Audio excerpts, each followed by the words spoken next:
She thought she could have him removed with just a glance and a subtle complaint. She thought that her presence, her name, and the weight of her designer luggage would be enough, but she had no idea who was sitting next to her. If you've ever judged a book by its cover or been judged, stick around and drop a comment if you've ever seen justice unfold in the most unexpected way. Patricia Langford glided through Dallas-Fort Worth International Airport like it was her personal runway. Her heels clicked confidently across polished floors, her designer carry-on rolling behind her in obedient rhythm. This wasn't just any trip. It was her routine Dallas to Washington, D.C., always first class. The familiar luxury soothed her priority boarding, champagne on arrival, whispers between executives in custom suits. Predictable, comfortable, controlled. That illusion cracked the moment she reached her assigned seat 2A and noticed a black man already settled into the adjacent seat 2B. He wore a navy blue suit, sharp and understated, and his posture exuded the calm of someone entirely in his element. His laptop was open, fingers tapping purposefully, eyes focused on what looked like documents rather than distraction. Patricia faltered, just slightly, but enough. Her pace slowed. Her gaze lingered. This wasn't part of the script. First class to her meant exclusivity, people who looked and lived like her, people who belonged.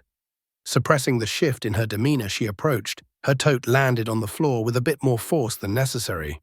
She lowered herself into the seat beside him with rigid posture, her jaw slightly clenched. She didn't speak at first. She didn't need to. The tension did it for her. Daniel Stokes, the man beside her, didn't flinch. He didn't glance her way. He typed, read, reviewed, adjusted his screen. His calm was unnerving, his silence infuriating. Patricia crossed her legs and sat a little straighter, her purse gently nudging the shared armrest. Still no reaction. She glanced toward the aisle, casually at first, then with purpose. Where was the flight attendant? Shouldn't someone have noticed this mistake? After a beat, she leaned toward him barely, but just enough to make her presence known. "Excuse me," she said, voice smooth and deliberate. "Are you sure you're in the right seat?" Daniel didn't look up. Yes. That was it. One word, no explanation, no deference, no apology. She blinked, cleared her throat. Her fingers tightened ever so slightly on the armrest. Her heart ticked faster, not from fear but from indignation. How dare he? Across the aisle, a businessman in a blazer raised an eyebrow at their exchange, pretending to scroll through his phone. Patricia forced a tight smile and lifted her hand to signal a flight attendant. Emily Jacobs, a professional in her early 30s, with the practiced grace of someone who had seen it all, responded. Her steps were brisk, her smile polite. "Is everything all right, ma'am?" Patricia chuckled softly, the sound more performance than amusement. "I think there's been a little mix-up. I believe this gentleman is in the wrong seat." Emily's eyes shifted to Daniel, who paused his typing just long enough to look up. His face was unreadable, not confused, not defensive, simply still. Emily consulted her tablet. "Actually, Mr. Stokes is in the correct seat. Your ticket is 2A and he's in 2B. Patricia blinked, lips parting slightly. "That's odd. Are you sure? I just assumed." Emily's smile didn't waver. "I'm sure, ma'am. Everything's in order." For a second, barely a second, Patricia's composed expression cracked. Then she recovered, turning back toward the window with a small forced laugh. "Well, I suppose mistakes happen." But inside, Patricia wasn't laughing. Inside, something deeper churned, an entitlement dressed in civility. She didn't just feel uncomfortable. She felt challenged. And Patricia Langford was not the kind of woman who left challenges unanswered.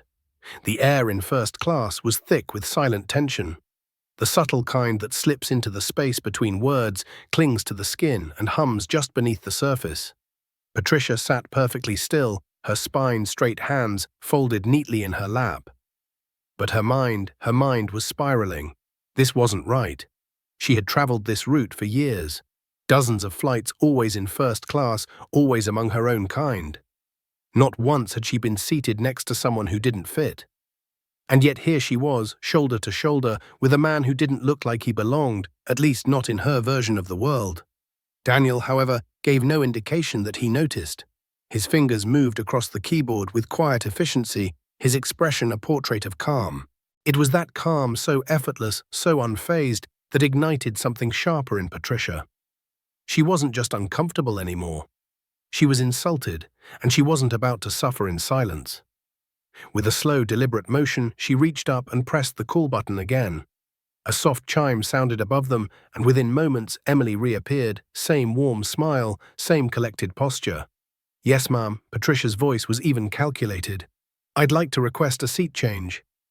Emily's expression shifted just slightly, her professional smile dimming by a fraction. "Of course. Is there an issue with the seat?" Patricia hesitated. "Not long. Just enough." "No," she said, slowly tilting her head subtly toward Daniel. "I just don't feel comfortable." Emily blinked. Her eyes flicked to Daniel, who was once again still. He had stopped typing.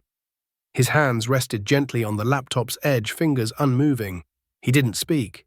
He didn't need to. He was listening. "I see," Emily said carefully. "Is it a mechanical issue with the seat? I'd be happy to." "No," Patricia interjected, her voice lower now. "It's not the seat, it's—" She let the sentence trail off unfinished, but not unclear.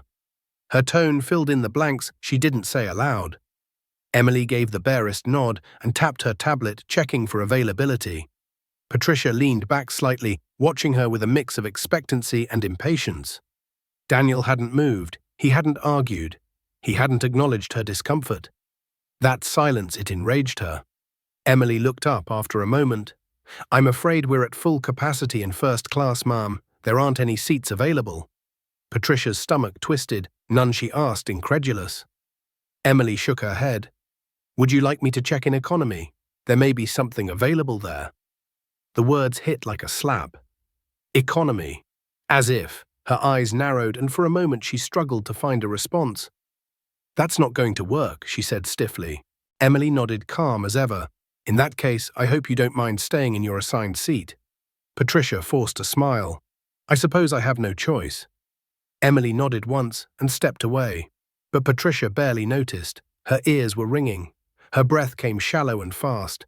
She wasn't used to being told no, especially not twice, and certainly not in public. She stared out the window, but her focus wasn't on the view. Her thoughts raced, searching for another angle, another route, a way to regain control. The man beside her wasn't saying a word, he wasn't doing anything wrong. But in Patricia's mind, that wasn't the point. He didn't belong, and his refusal to acknowledge her discomfort, that was its own form of offense. She clenched her jaw, her pulse quickening. She had tried civility, she had tried subtlety. Now she decided it was time to escalate. Patricia sat stiffly, her arms crossed tight against her chest, as the wheels in her head turned faster than ever. She felt boxed in, trapped between polite rejection and simmering outrage.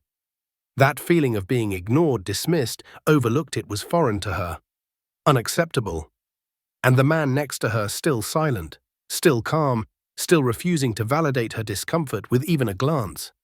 It infuriated her. So she pressed the call button again, this time with purpose. The chime overhead rang sharper than before, at least to her ears. Emily approached her stride just slightly slower than earlier, her smile thinner, her eyes wary. "Yes, ma'am," Patricia straightened. "I need to speak to someone in charge." Emily raised a polite brow. "I'm the lead flight attendant on this flight. Is there something I can help clarify? I need to speak to the head crew member." "Or the pilot," Patricia replied, her voice growing firmer. A murmur rippled through the nearby rows, a quiet shift in attention. A man across the aisle pretended to check his phone, but he was clearly listening. A woman 2 rows back subtly leaned toward the conversation. Emily's professional mask held firm, but her patience was starting to show its edges. "Ma'am, the pilot is currently preparing for takeoff and won't be available. But I'm happy to assist you directly." Patricia's jaw tightened. Her voice dropped an octave. "I don't feel safe." That sentence, the way she said it, the weight she placed on each word, changed everything. Emily's smile vanished. Her posture stiffened. The air thickened around them. Daniel, for the first time since the beginning of this ordeal, slowly closed his laptop. His eyes lifted and locked onto Patricia. He said nothing, but his gaze was unblinking, focused, alert. Across the aisle, a businessman let out a barely audible groan. "Here we go again," he muttered, drawing nods from nearby passengers. Emily leaned in slightly, her voice now all business. "I'm sorry, ma'am. Could you clarify what you mean?" Patricia folded her hands in her lap with an air of fragile composure. "I'm not saying anything specific. I just don't feel comfortable, that's all. I think it would be best for everyone if someone else took this seat." Daniel didn't move, didn't blink, just watched her. Emily's tone was calm but firm. "So to be clear, you're not claiming that Mr. Stokes has done anything threatening, but you still want him moved." Patricia gave the tiniest shrug, trying to appear reasonable. "I'm simply asking to be accommodated. I believe I have that right." The tension was now unmistakable. Passengers leaned in closer. A woman 3 rows back raised her phone slightly, pretending to scroll but clearly recording. Words like uncomfortable and safe had triggered their own kind of alert, not the one Patricia had hoped for. Emily checked her tablet once more, slower this time. "There are still 2 seats available in economy," she said. Then paused. Patricia's lips curled faintly. "Perfect. He can take one." A hush spread like wildfire. Daniel's fingers tapped once, just once, on his closed laptop before going still. Emily looked up, the weight of the moment settling into her spine. Her voice, now devoid of the earlier pleasantries, was calm but edged in steel. "Just to clarify, ma'am, you want me to move this passenger who is in his assigned first-class seat down to economy because you personally don't want to sit next to him?" Patricia sat straighter, chin lifted. "Yes." A ripple of murmurs rose across the cabin. Emily inhaled through her nose, then delivered her response with the certainty of a gavel striking hardwood. "That won't be happening." Patricia's head snapped toward Emily, her face flushing a deep crimson. "Excuse me," Emily didn't flinch. Her stance remained composed, but her voice had lost all trace of cordiality. "Mr. Stokes has a valid first-class ticket. He is in the correct seat. I will not ask him to move." The words landed like punches. Patricia felt her breath catch in her throat. Around them, the whispers grew louder. People weren't just watching, now they were invested. Judging. Some with crossed arms, others with raised brows, some even shaking their heads. The young woman with the phone was still recording, angling her screen to capture Patricia's every reaction. "This is ridiculous," Patricia hissed under her breath. "I'm simply asking for the same courtesy that would be given to anyone else who feels uncomfortable." But Emily didn't budge. "Ma'am, you're not asking for courtesy. You're asking for an unjustified relocation of another passenger based solely on your personal feelings. That's not an accommodation, that's discrimination." The word hung in the air like a thunderclap. Discrimination. Patricia froze. She could feel the weight of every eye now turned squarely on her. Even the flight attendants at the galley, who usually stayed out of passenger disputes, had gone still. The businessman across the aisle let out a low whistle. Daniel, for his part, remained motionless, still, observing. Patricia's voice faltered. "You can't be serious." Emily's expression was stone. "I'm very serious. We are about to taxi. If you cannot remain seated and follow instructions from the crew, I will have to ask you to deplane." Patricia's stomach dropped. "What?" Her voice cracked slightly, no longer carrying the same practiced control. She had never been threatened with removal from anything in her life. Emily repeated herself, cool and direct. "You have 2 choices, stay in your assigned seat and allow us to proceed, or deplane." But Mr. Stokes is not moving. A low ripple of claps emerged from somewhere behind them. Just a few. But enough to let Patricia know the cabin had chosen sides, and it wasn't hers. She could feel the humiliation rising in her throat. This wasn't how it was supposed to go. She was the one who made complaints, who got results, who was always taken seriously, and now she was the one being told to leave. She opened her mouth, ready to argue, to claw back even an ounce of control, but then Daniel moved. He reached calmly into the inside pocket of his blazer and retrieved a small black leather case. He opened it with practiced ease and raised it so Patricia and everyone else watching could see clearly. The golden FBI badge shimmered under the cabin lights. The atmosphere in the cabin shifted instantly. Gasp. Silence. Even the woman recording zoomed in without shame. Patricia's body stiffened, her eyes locked on the badge as though it were a weapon.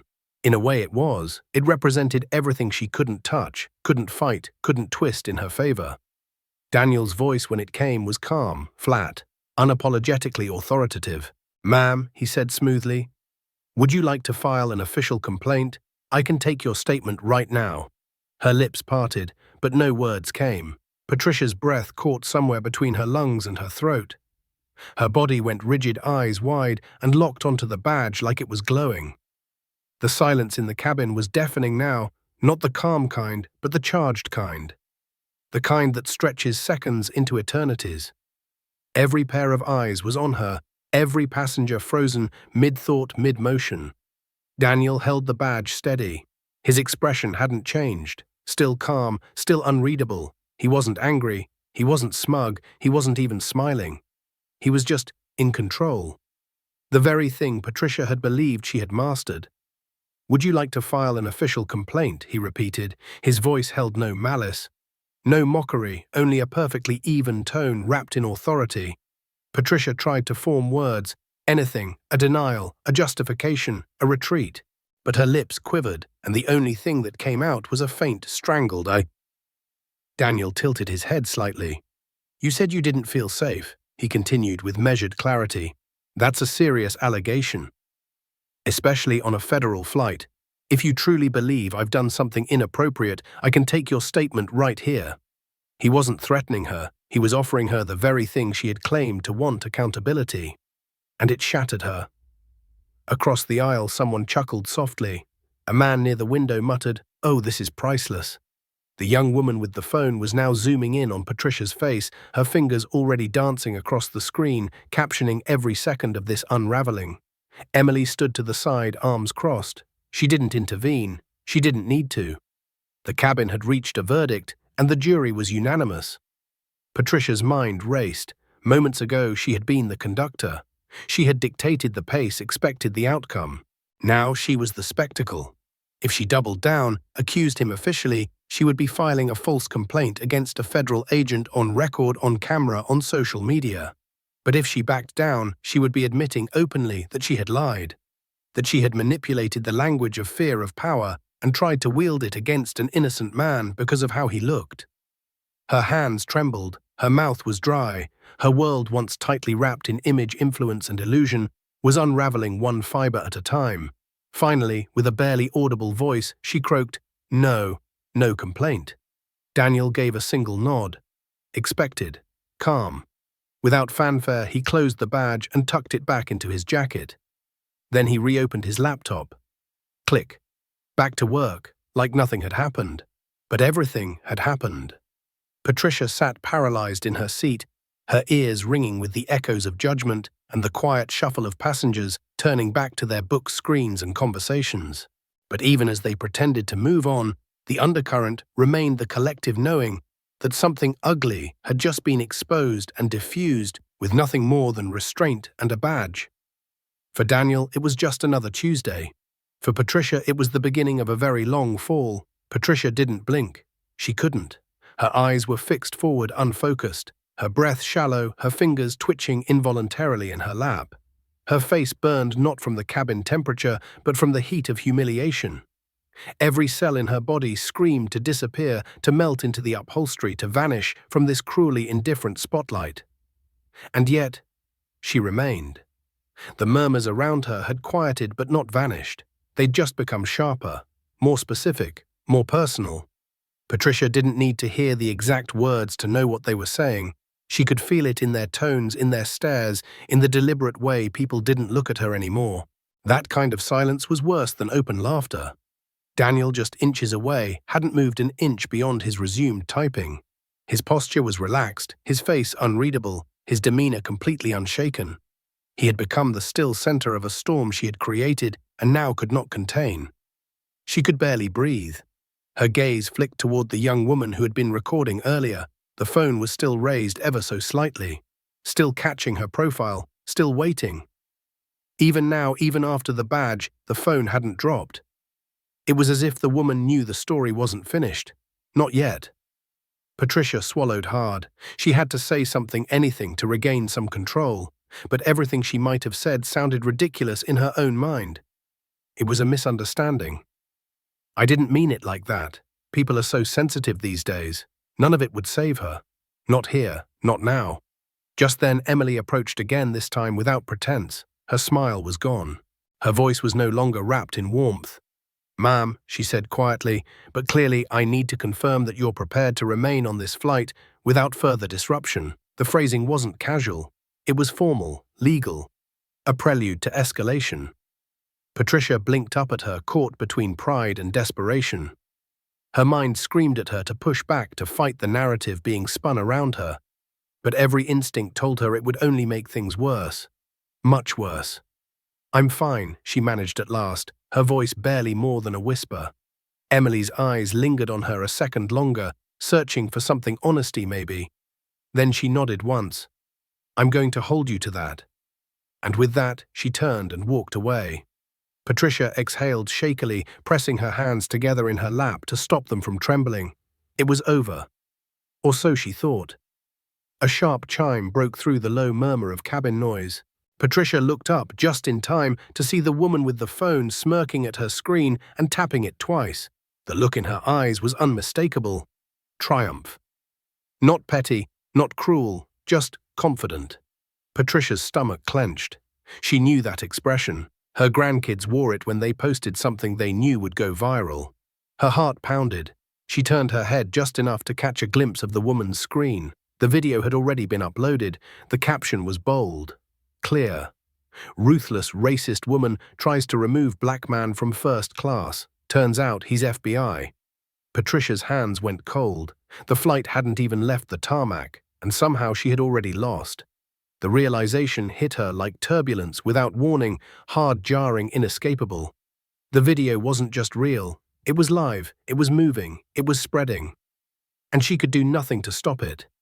Patricia sat frozen, her lips parted in disbelief as her mind screamed in silence. The video was already gathering views like a snowball rolling downhill. Her phone, buried deep in her handbag, vibrated once. Then again. Then again, until the buzzing became constant. She didn't want to look. She had to look. With trembling fingers, she fished her phone out and tapped the screen. A flood of messages awaited her. Names she recognized, names she hadn't seen in years, family, acquaintances, former colleagues. Each notification was a variation of the same disbelief. "Patricia, is this you? Oh my God, tell me this isn't real. What did you do?" Her thumb hovered over the Twitter icon. She didn't need to search. The moment she opened the app, it was there, her name. Already trending, already dissected by strangers who didn't know her, didn't care who she used to be. The video, less than 5 minutes old, had already surpassed 20,000 views. The top comment read, "Karma doesn't miss." Another, "She really thought she could get away with it. LOL." And one more, "The FBI reveal made my entire day." Patricia's vision blurred, her ears buzzed. This wasn't just a social media post. This was obliteration. Every inch of her carefully cultivated image, the charity galas, the foundation board seat, the polished legacy, was unraveling in real time. And Daniel, he hadn't so much as glanced in her direction since showing his badge. He didn't need to. That indifference cut deeper than words ever could.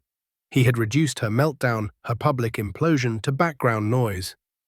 An afterthought. And in doing so, he reminded her brutally that the world didn't revolve around her, no matter how many times she'd made it seem like it did. Her phone buzzed again. This time the screen flashed with a name she couldn't ignore. Deborah, Sister Patricia stared at it, her chest rising and falling in shallow, erratic bursts. She hesitated, then pressed the decline button. She couldn't face her yet, couldn't face anyone. The plane still hadn't taken off. The engines hadn't even roared to life. And yet in the span of 20 minutes, Patricia Langford had lost control of the narrative, the moment, and maybe her future. She sat stiffly, arms clenched at her sides, jaw locked tight. She wanted to believe the worst had passed. But deep down she knew. The descent hadn't even begun. The minutes crawled. Outside the window, the sun was dipping lower on the horizon, casting a muted golden glow across the tarmac. Inside the cabin, Patricia sat like a statue, unmoving, except for the occasional tremor in her fingers. Her phone lay face down on her tray table, its persistent buzzing now dulled by the hum of engines that had finally begun to spool. The pilot's voice came over the intercom. Ladies and gentlemen, we are beginning our descent into Washington, D.C.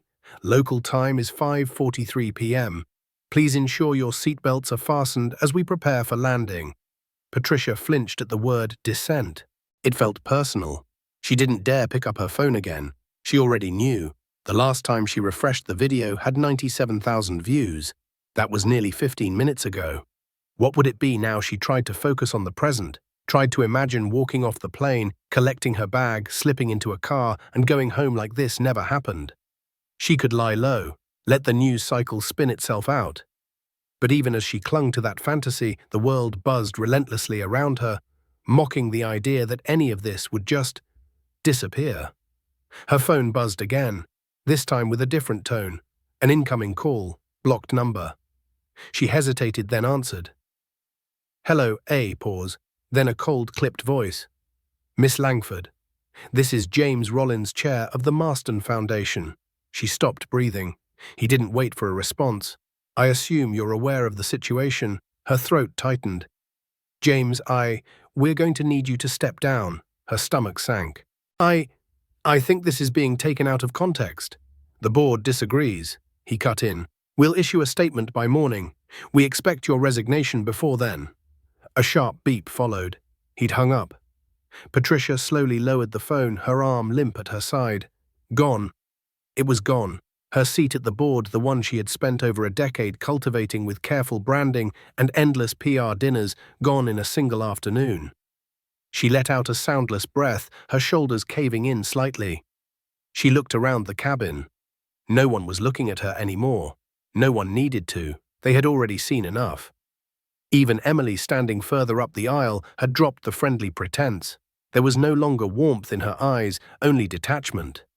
Patricia's eyes finally drifted sideways, almost against her will, to Daniel. He was typing again. Calm, focused, untouched, his life, his reputation, his direction still intact. For him, this had been a moment. For her, it was the undoing of everything.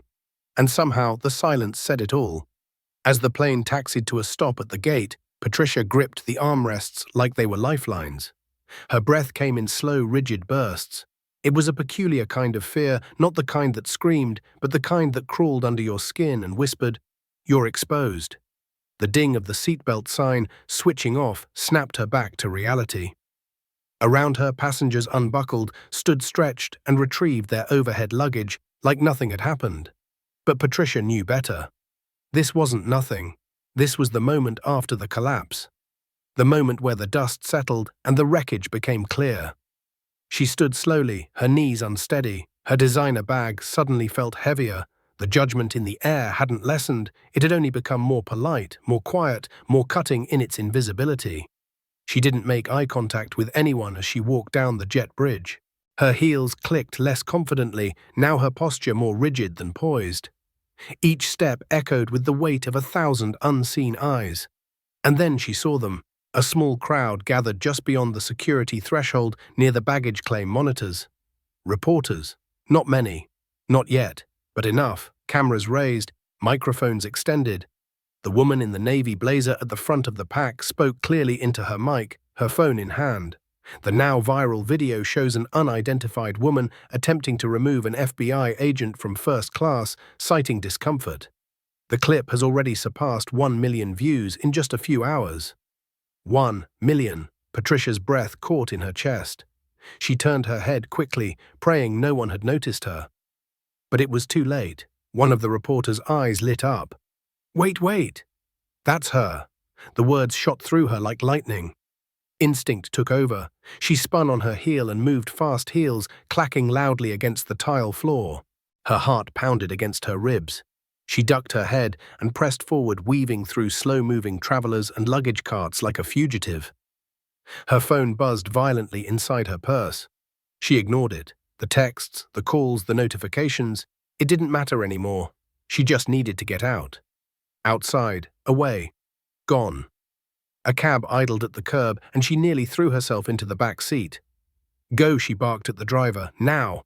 He glanced at her through the rearview mirror, confused, but he drove. Only then, with the terminal shrinking in the distance behind her, did she close her eyes. But there was no relief, no safety, no calm. Her phone buzzed again. She glanced at the screen. Unknown number. She hesitated, then answered. Hello, silence, then a voice. Miss Langford, this is Cynthia Murray from Prescott Consulting. We're going to have to suspend your contract. Our clients have raised concerns. Patricia blinked, her throat dry. Concerns, the video, the backlash, the associations.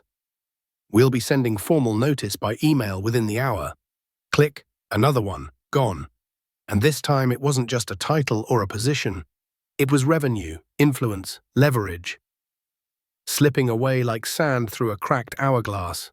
She dropped her phone into her lap, hands trembling. No matter how far the cab drove, she couldn't outrun what was already behind and ahead of her. The cab turned onto familiar streets, but none of them felt like home anymore. Patricia sat in the back body, leaning into the door as if physical distance could protect her from digital fallout. The cityscape passed in a blur, but her thoughts remained sharp, intrusive, relentless. She tried not to refresh the video again. She failed. 1.4 million views. Dozens of new reposts, reaction videos, commentary threads, people she didn't know debating who she was, what she deserved, how far she should fall. It wasn't just strangers anymore, more. Brands she'd supported, causes she'd funded, groups she'd spoken for were now releasing carefully worded statements, distancing themselves from her. When the cab finally pulled up to her townhouse, she nearly collapsed into the pavement. The driver didn't offer to help with her luggage. She didn't expect him to. Inside, the silence was too loud. She kicked off her heels, dropped her bag at the door, and slumped into the leather armchair by the window, once her favorite spot. Now it felt like a spotlight. She reached for the remote and turned on the news, half hoping she'd imagined it all. She hadn't. A woman identified as Patricia Langford, a former board member of the Marston Foundation, is seen in a viral video attempting to have an FBI agent removed from his seat on a commercial flight. There it was. Her name, her image, her disgrace. She changed the channel, then another, then another. Everywhere. She flung the remote across the room. It struck the wall and clattered to the floor, but the screen still glowed, mocking her. Her phone buzzed again. This time a voicemail. From her niece. Patricia hesitated, then pressed play. Aunt Patricia, I don't know what to say. We saw the video, Mum's crying. Why would you do that? He didn't even do anything. I hope you're okay, but we're all really embarrassed. The message ended. No anger, no rage, just disappointment. That hurt worse than anything else. She stood up abruptly, needing movement, oxygen, anything to shake the suffocating weight of shame. She moved to the mirror near the staircase, stared at her reflection. She barely recognized the woman looking back. Same tailored blouse, same pearl earrings, same makeup meticulously applied hours earlier. But now her eyes were tired, her face hollow, her expression haunted. This was what remained after the storm. She thought about Daniel. Calm, composed, unreadable, untouchable. She realized now he hadn't needed to fight back. He didn't need to raise his voice or defend his seat. The truth had done it for him. The badge had been a final nail, but her actions had built the coffin. He had never seen her as a threat, because he didn't need to. And that was the ultimate reversal. The sound of a notification broke through her spiral. Her screen lit up with a new headline. FBI agent declines to comment on viral plane incident, says, I let the facts speak. No interviews, no spectacle, just truth. And Patricia, she had nothing left to say. Only the echo of her own choices, only the reality she now had to live in. And it was one she had built brick by bitter brick. There are moments in life that quietly redefine us. Sometimes they come dressed in opportunity, other times in consequences. This was one of the latter. Patricia Langford wasn't destroyed by a single sentence. She was undone by a pattern of belief, unchecked, unchallenged, until the moment it collided with someone who didn't need to shout to be heard. Someone who didn't need to demand respect, because his presence, his composure, and his truth commanded it. This wasn't just a story about a woman who made a mistake on a flight. It was a story about what happens when we weaponize fear, and the reckoning that follows when truth steps quietly forward. Daniel Stokes didn't shame her. He didn't need to. He let the silence speak. He let her own words turn the mirror back on herself. And perhaps that's the most powerful kind of justice. If this story moved you, if it made you reflect, feel, or simply pause, don't scroll past. Leave a comment below. Share your thoughts, your stories, your truth. Because sometimes the smallest truths have the loudest echoes, and the world is always watching. Subscribe for more real stories that challenge how we think, how we judge, and how we rise. We tell stories that leave a mark. We are Century Stories.